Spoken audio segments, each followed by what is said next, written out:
The ISIS graphic novel Indiegogo is live. Help me publish the first comic book featuring the goddess next door by putting in a pledge today. The definition of insanity is doing the exact same thing and expecting a different result. And your Shawn vice president over at Marvel Comics, seems to be certifiable as it relates to her comic book avatar, Kamala Khan, also known as Ms. Marvel. Now, this Ms. Marvel character is being relaunched this month in a brand new book called The Magnificent Ms. Marvel, and in spite of the brand new moniker above the title, we get the exact same type of storytelling, even though we've got a brand new writer, Saladin Ahmed, writing Ms. Marvel's adventures. And the big problem with your Kamala Khan, Ms. Marvel, doesn't have to do just with the character, it has to do with editorial, because editorial continues to try to push this character even though there's clearly no audience for it, and there's clearly the approach they're using to storytelling just isn't working as related to many comic book readers out there. And all you have to do is take a look at the first page of The Magnificent Ms. Marvel to see how absolutely mediocre this comic truly is, because on the first panel of the establishing shot, we get the passive story model that has impeded this Ms. Marvel comic over the last 4 or 5 years. And in that establishing shot, we get this house and a little girl asking her father to tell her again about the so-called Destined One. And when I looked at that panel, I saw the biggest problem with your Ms. Marvel ever since day one, and that is a passive story model.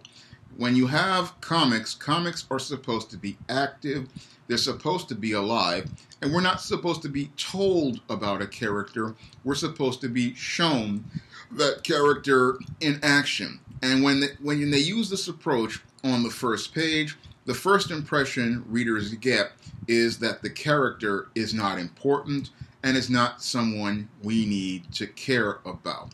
So we get this establishing shot, we get this picture of the father and the daughter in the window, and this art, as I see it, it just does not fit superhero comics. It comes across more like something out of a book for first grade, 6-year-olds.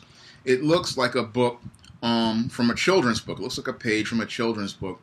And you have the father telling the daughter about this Ms. Marvel and talking about, and it literally comes across like glorified fan fiction. And the guy talks about how Kamala Khan is the Destined One, how she was born on a distant world called Earth, how she was that planet's greatest hero. And this all smacks of turning your Kamala Khan into a Mary Sue from page 1. So when you look at this so-called relaunch, it doesn't show that your Sana Amanat and the editors over at Marvel have learned anything from the previous failed launch of Ms. Marvel. They're sitting there still trying to pass this glorified fan fiction off as a comic book by telling us about this Ms. Marvel and telling us how great this character is instead of showing us. Now on the second page we have a splash page, and again we see a very passive picture of your Kamala Khan. She's looking all trying to look tough and strong, but we just don't buy it because it just doesn't come across. She just doesn't come across as strong or powerful because she's not really active. She's just really passive in the background, and it doesn't really stand strong. And she's supposed to be facing off against this Deathbringer, a character we've never really seen in the Marvel Universe, someone who looks like a complete jobber, which is something that many of the what they call SJW comics do. They set the hero up against a very weak opponent, and it's almost like watching a complete squash match. And this splash page looks like the start of a squash match from the old days of 1980s WWE, and we start going into the fan fiction right on the third page, where they talk about how this Destined One was known far and wide for her valor, her fists were like boulders, her eyes. Again, this is all exaggeration to make this character appear to be more than what she is. And again, it just comes across like glorified fan fiction, and this character becomes like a Mary Sue. And at the end of this third page, I really got annoyed because you have Kamala Khan talking about how this guy should have stayed out of Jersey City and how he's a homicidal goth guy. And I'm looking at this guy in this costume, and there is nothing related to the goth subculture about it. Again, your Saladin Ahmed here clearly did not do his research into the goth subculture, and this costume looks like nothing that any goth would wear. So when I look at this statement that your Kamala Khan would wear. So when I look at this statement that your Kamala Khan makes, it was really insulting to me as a darkly inclined individual, because you have somebody talking about this is a goth guy, and again, there's nothing as related to his costume that could be even remotely considered goth. So that right there was a big problem for me.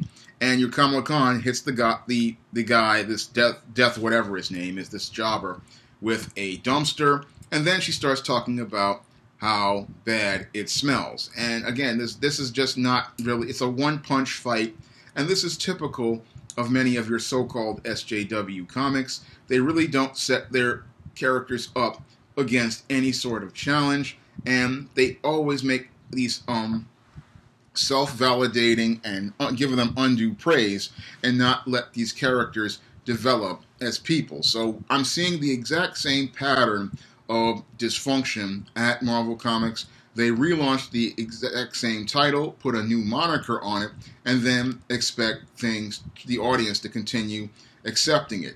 No, that doesn't work, because if you give me the exact same book with a brand new title and a brand new #1, it's still the same old crap in a brand new box. And that's the big problem with your magnificent Ms. Marvel, is that it is the exact same crap as the G. Willow Wilson Ms. Marvel. So we're just getting the exact same comic in a brand new wrapper. Now, after she beats this so-called Deathbringer and insults the goth subculture, your Kamala Khan heads over to the juice bar to hang out with her Muslim friend. And here we get more identity politics in your Ms. Marvel, them talking about hipsters and them talking about food, another part of the paradigm. So we get more elements from the SJW comics in this book, and this transitions eventually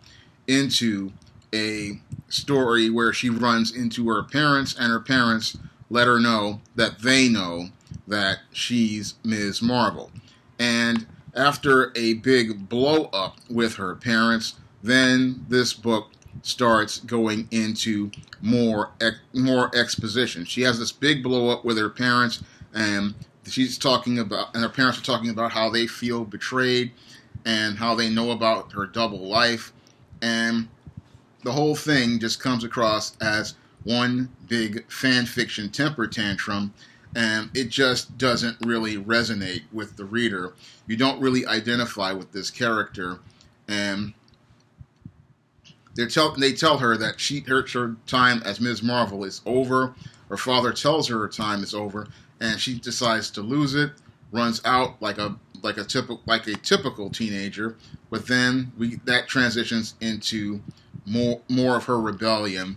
And again, this is out of character for a Muslim character. Person who was part of the Muslim community, they would not go with this, because there's respect for the father is important, and it's something that they would not have in their family. So I look at that whole sequence, and again, it's just something that's just completely out of character, but it is what Sana Amanat would put in her story, because this is her glorified fan fiction, and your Kamala Khan is her avatar and her Mary Sue, and this is her way of retconning the Ms. Marvel story to make it more appealing. Now, she gets this message from the white guy, Bruno, at this bar or wherever it is, and there's this alien monster who comes to go fight, and he's tearing up the place. So Kamala takes him on, and again, this fight really doesn't really make any sense because she hits the monster and he turns to goo. And again, this is so that she won't have any challenges to really overcome. Your Saladin Ahmed wants to make it look like a mystery, but I can clearly see the fan fiction here, how they didn't want the Mary Sue to get hurt. They didn't want the Mary Sue to get beat up. They didn't want the Mary Sue to lose. So they made it where, oh, this monster's tearing up the place, and she just decides to fight it, and then all of a sudden it turns into goo. And then another monster shows up, and this one, after another one-hit fight, turns into goo.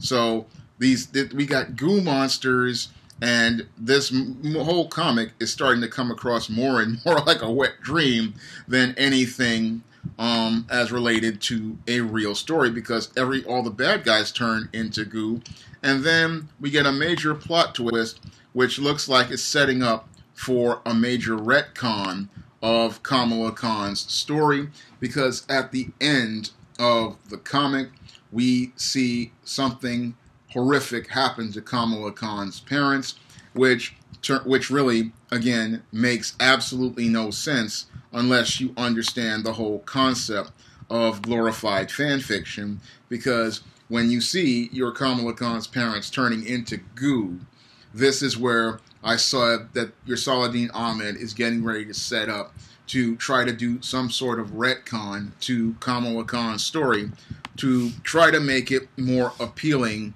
to the reader. But the big problem is with this character as related to her structure. And that's the biggest problem with your Kamala Khan, is that the character herself from the foundation is the problem. And that's why the character just isn't catching on with readers. You can change the moniker above the title of Ms. Marvel to the Magnificent Ms. Marvel, but that just doesn't stop the book from being mediocre. You can change the writer, and you're going to get the exact same results with the character, because there's nothing in the character's foundation that is substantive to make the reader care. After I read this first issue, all I saw was a bunch of exposition to try to set something up, and I saw a story that just didn't look like it was going to pay off in any way, shape, or form. And all I saw on the pages of this comic was desperation from Marvel Comics. They know that this Kamala Khan character has failed to catch on, and now they're trying one last-ditch effort in an effort to try to save this character by trying to retcon her origins, probably trying to add some alien concepts to the character.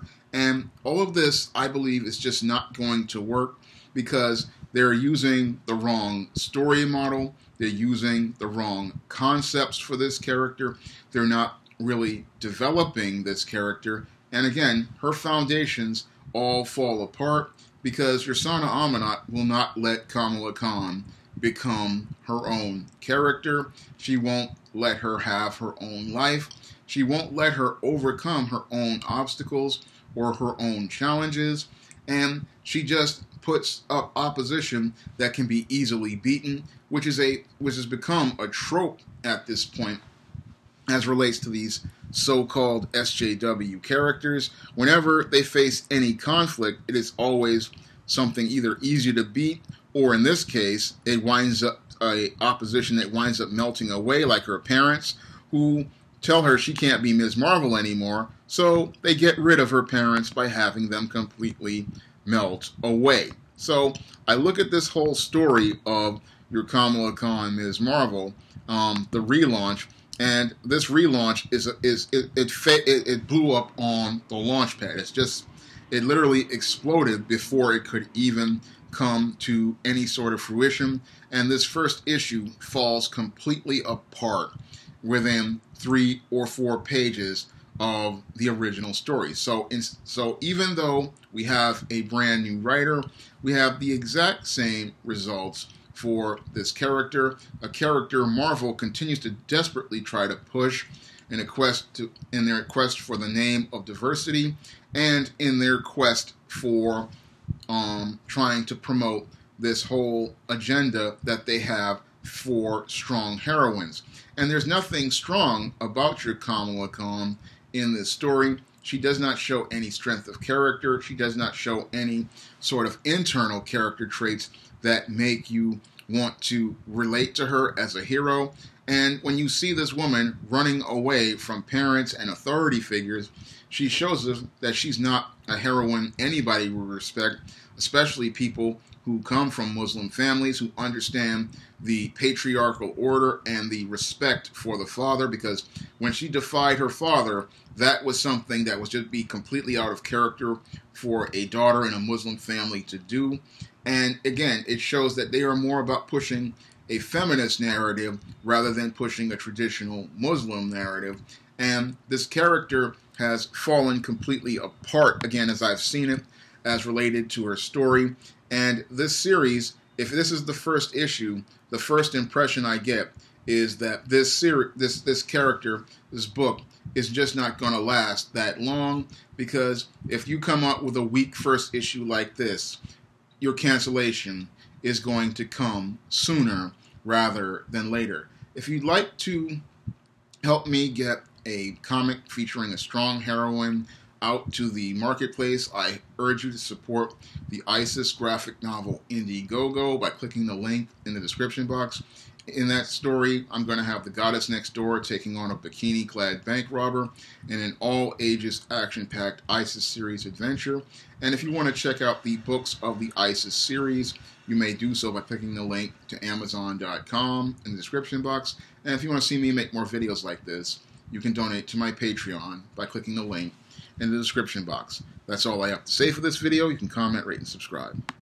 Now available in paperback and e-readers, ISIS, Samurai Goddess. The goddess next door takes on kung fu killers in this action-packed martial arts ISIS series adventure. Get ISIS, Samurai Goddess in paperback and e-readers today.